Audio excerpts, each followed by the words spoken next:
Hoje a nossa aula vai ser no capítulo 14, Mitologia e Poder na Roma Antiga.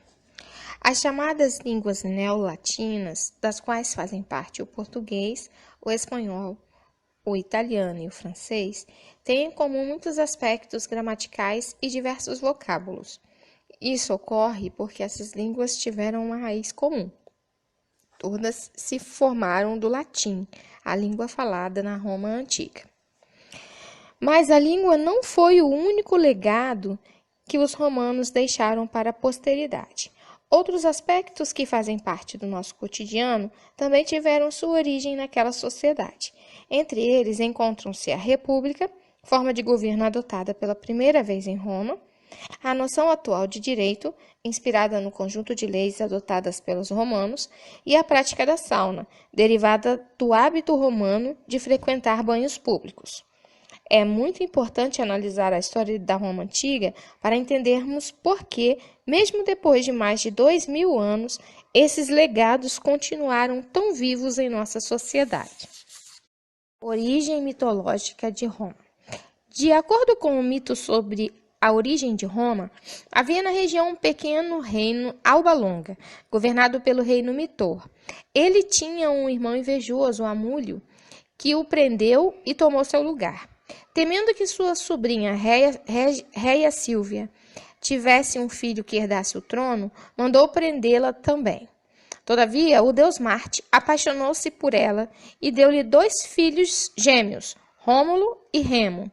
Ao saber disso, Amúlio mandou que os bebês fossem atirados no rio Tibre para que morressem.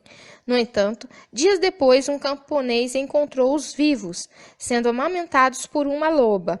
Levou-os para casa e cuidou deles.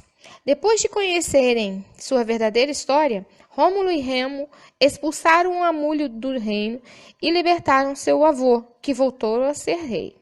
Eles, então, retornaram às margens do rio Tibre, onde haviam crescido, e fundaram Roma. Na disputa pelo poder sobre a cidade, Rômulo matou Remo, tornando-se o primeiro governante de Roma. Origens históricas de Roma. De acordo com a narrativa histórica, por volta do século VIII a.C., formaram-se às margens do rio Tibre aldeias de povos agricultores e pastores, principalmente latinos e sabinos, que uniram-se provavelmente para se defender de invasores, dando origem a Roma. Segundo alguns pesquisadores, a posição geográfica romana contribuiu para o desenvolvimento da cidade, pois favorecia o contato, o comércio e a comunicação com diferentes povos, como os gregos da Magna Grécia. A primeira forma de governo adotada na cidade foi a monarquia, e por volta do século VI a.C., Roma foi dominada pelos etruscos, povo que vivia ao norte do rio Tibre. Eles passaram a governar a cidade e, com sua prática em agricultura, comércio, artesanato e metalurgia, transformaram Roma na principal cidade da região do Lácio. O período monárquico. Os reis etruscos. Existem ainda poucos vestígios do período histórico da monarquia romana. O que se sabe é que durante esse período foi formado e organizado o exército romano. Também nessa época foram construídas obras públicas, como templos, estradas e sistemas de esgoto. Para governar, os reis etruscos eram auxiliados pelo Senado, órgão que, formado por representantes das principais famílias romanas, elaborava as leis e controlava as decisões dos monarcas. A cultura etrusca teve grande influência sobre Roma. A técnica de metalurgia foi aplicada na confecção de lanças, escudos e capacetes para os soldados romanos, tornando esses equipamentos militares mais resistentes. Organização da sociedade romana. Durante a monarquia etrusca, Roma era dividida em 4 grupos sociais: patrícios, plebeus, clientes e escravos. Grandes proprietários de terra, os patrícios tinham prestígio e alguns deles participavam do Senado. Muitas vezes se aproveitavam do poder político em benefício próprio, por exemplo, ao utilizar a ager publicus, que eram terras que pertenciam ao governo. Embora as terras fossem públicas, nem toda a população tinha direito de utilizá-las. Por participar do governo, os patrícios decidiram que o uso da agere publicus seria um privilégio exclusivo deles. A maioria da população romana era formada por plebeus, pequenos proprietários de terras, comerciantes e artesãos. Não tinham direitos políticos e não podiam utilizar as terras públicas. A lei romana proibiu o casamento entre patrícios e plebeus. Os clientes eram pessoas que prestavam serviços aos patrícios em troca de proteção.